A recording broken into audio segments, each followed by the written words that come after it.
All right, good morning. My name is Delarna Davis, acting corporal with the Jamaica Fire Brigade. I am specifically assigned to the UAV Unmanned Aerial Vehicle Department. Today with us we have the Matrice 300 RTK, which is the primary UAV that is used by the Jamaica Fire Brigade on fire incidents. But it's not just limited to fire incidents, but also rescue operations, water rescue, search and rescue, wildland firefighting, structural firefighters, etc. So on this side now we have our smoke detectors, hose that we primarily use for firefighting operations, some of our personal protective equipment, our bunker gear, jackets, helmets, and on that side we have our BA sets that assist firefighters in breathing inside of environments that are not conducive to human life. All right, sir.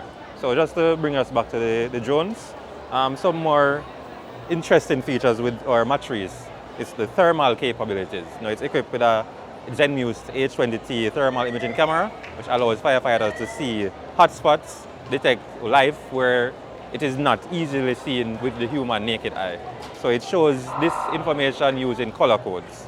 It's also equipped with different sensors around it to prevent collision of the UAV.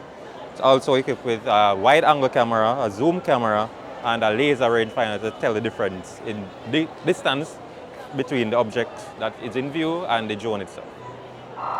Over this side, we have the mini-3 drones, which are used primarily for training our pilots, whether it's new pilots or seasoned pilots, to keep the skill. Thank you.